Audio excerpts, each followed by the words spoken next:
Hello, how are you doing? I'm hoping you're great. I would like to give a call to the two script editors who you've probably been seeing their names at the end of the show. If at all you get to the end. Well, that is Shali Kemuma and Adrian Lubanga. Well, let's give them a call. I believe it will give you guys a chance to see their faces rather than just their names. Let's do it and see how it goes. Joining me is Shali Kemuma and Adrian Lubanga. Shali, how are you doing today? I'm doing good. I'm doing great. Oh, look at you on that other side with the high video quality. Huh? Oh, thank you. How has your day been? My day has been good. It has been good. Yeah. It started off as a slow day, but yeah, I start most of my work during the afternoon, so I'm about to start with this meeting. Adrian is next. Adrian Lubanga. In fact, I will afford you the leeway of introducing yourself. Adrian, go ahead. Alrighty, thank you. My name is Adrian, as Austin has said, Adrian Lubanga, and I happen to be an editor on the Cufiix weekly show, which is a very exciting thing to do for me because these days humor is on another level. So going through the humor before you people can see it on the channel has to be one of my favorite things about being an editor and sitting on the editing bench on this show. So yeah, that is it about me. And I must admit that you have quite a background there. What is it, by the way? Thank you. I wish I could say it is a painting by Pablo Picasso, but I know. By a local artist. Yeah, it has to be a painting sourced by a local artist. That I'm not so sure who the artist is, but it's a pretty huge painting. It's quite a marvel. It's quite a marvel. Don't be surprised if you get some messages asking you how they can get the same picture. If they're willing to cough the money in the tens of thousands of dollars, then oh wow, in dollars actually, yeah. You know. Well, the first question, there are actually not so many, but at least I guess you guys can take turns and answer them. It won't be long. Shali, yeah. With regards to the jokes, many ask who exactly write the jokes and how do you how does it come to be? The few that there are, of course, it's not like we are the funniest of individuals, come on. So the few that there are, how do we come about that? How does CwS come about it? I would rather you guys answer than myself so that, I guess it's more transparent. Okay. Considering you're the one who writes most of them, and we end up editing and adding a few snippets to the jokes, I think most of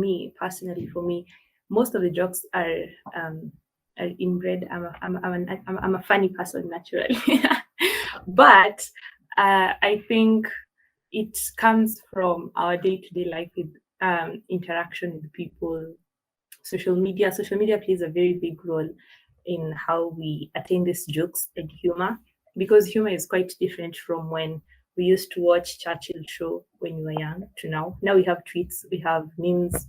Yeah, so I believe most of the jokes that we have comes from our day-to-day interaction with what is around us. And since you write most of the jokes, unless it's me who's writing the script or it's Adrian, which I'm not, but I think it just comes from whoever if you write the script, most of the jokes will come from you, and you'll just add a few bits to the jokes. But it's never really a straightforward thing that it's Edwin who's writing the jokes, it's Shirley who's editing this. No, if you have something, we just add on to it. So yeah.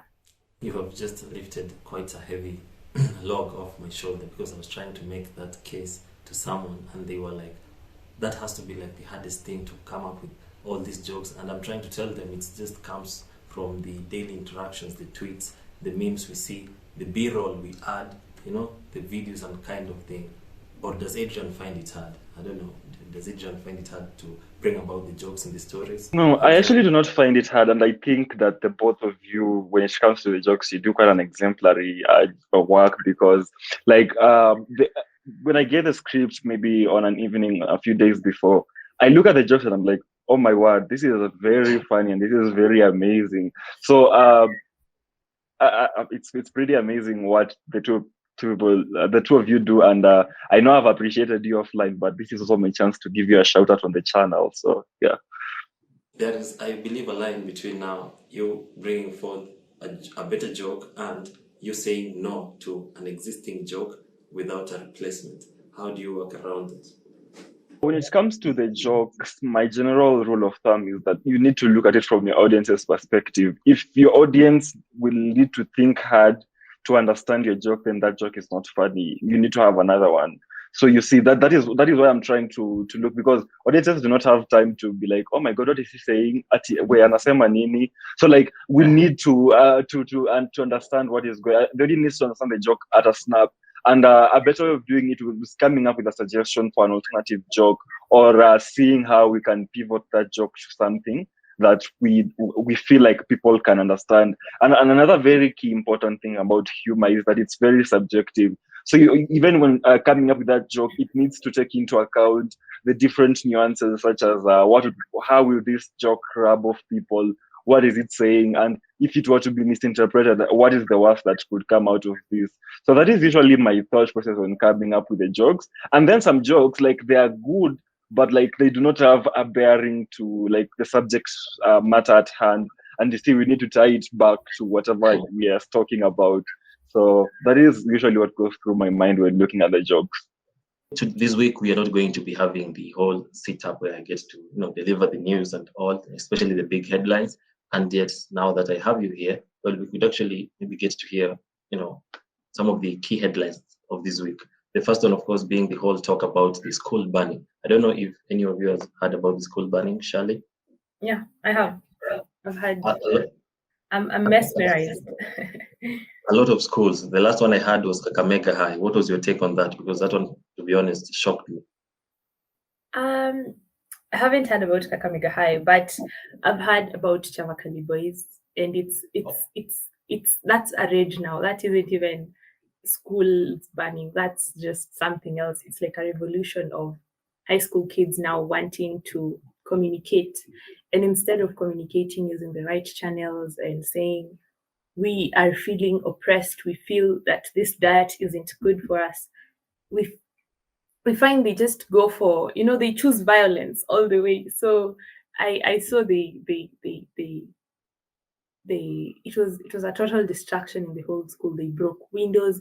It wasn't a normal strike where people just, I'm not saying banning schools is normal, but it wasn't the every day-to-day banning of the dormitories or banning the one classroom. Theirs was complete and total destruction of the whole school. And I had they're milking cows.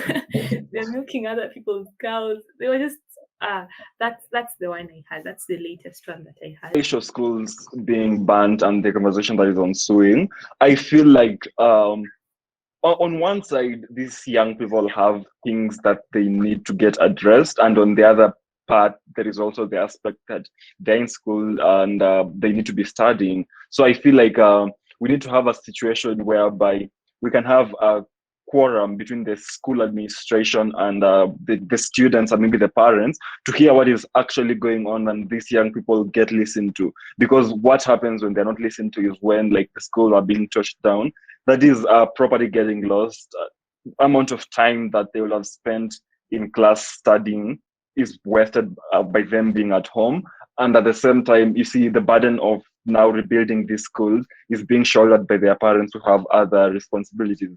So I think this is a call to the relevant stakeholders to maybe just try to listen to what these young people want and to come to a negotiation and see what can be done. Let's probably backtrack 3-4 years ago. You have just probably come from high school, and the message you have for your parents is that your school burnt down. This is an example. It's never happened that way. So guys, do not for a second think that it happened. So Shirley, what would be the message like from your parents? An African mom, you just told her our school was dormitory was burnt down yesterday. I had nothing to do with it, and yet we have been sent home until further communication. What do you think she would say? Funny enough, I was having this conversation with my mom the previous just a few days ago.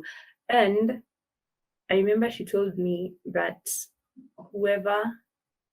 she said, if you know your kid very well and you know how they behave, and she comes home. So as you were talking from a point of your kid is one of the kids who have been accused of banning the school, yeah. So she told me that as a parent, you shouldn't jump to conclusions and start punishing your kid or telling or just believing the teachers first. You should first sit your kid down, even if they burnt down the school. You should sit down with them and ask them what's wrong. Get to see them, get to understand them from their point of view. Even though they burnt the school, get to see their point of view before you start offering punishment. Because trust you me, my mom, you're going to tell her you burnt the school. Okay, yeah, she'll understand you, but at the same time, expect to receive punishment. Adrian, if you brought that kind of information to your parents, what would it be? Would it be a celebration, a funeral, or probably a sit down? Okay, so from how I know my parents, it will escalate really quickly to almost a funeral a funeral situation. But at the same time, you see, it's hard to predict what would happen in that situation, and I can only try to the best of my knowledge, try to think what would happen. But I also feel like they would want to listen, like what's happened. Why is my son being accused of having burnt the school? So I come from a family where, like, okay, you're saying he has burnt the school, but where is the proof? So, like, there will definitely be that situation whereby they will first of all need to understand what has happened and get presented with the evidence that indeed I did it, and then I think we will have to now start looking at the way seeing what needs to be done after that. So worst case, it will be a funeral. Best case, we'll probably have a sit down. Okay, when you say worst case would be a funeral, I mean, what's worse than that? No, worse than that is actually as in those your son or your child not coming home because they know you're going to overreact. So I think that is worse. Yeah, as parents and as young people, I feel like we need to. It's okay, as Shali was saying, if you are being accused of banning the school, it's okay. Let's look into it. Let's find out more, because simply because they're saying, I don't know, these guys burnt the school and milked the cow, might not necessarily be true. We need to get to the bottom of the matter and to understand. Maybe I was passing by and this teacher caught me and was like, hey, you are banning the school. And I was just passing. So, like, we need to get to that point, like, to listen, to get to the root of the issues, and also exercise empathy when dealing with these young people, because at the same time they're at a critical phase during their lives whereby they're developing into young adults, and there's lots of pressures to perform in school, dealing with emotions, young adolescents. So there's quite a lot on them, and this is not even to excuse what they're doing, but yeah. I guess now the viewers have actually got to see exactly who are the people, behind the whole production, the editors. We have brought to your attention today Shali Kemuma and Adrian Lubanga, the man full of arts on his background. And yes, I don't know whether you guys could be willing to probably see them again, our viewers. These are the editors. Should they be a regular?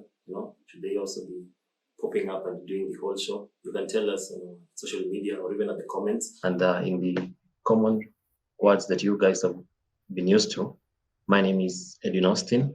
This has been Cufiix Weekly Show. All that is left to say is muchas gracias. Bye. Bye.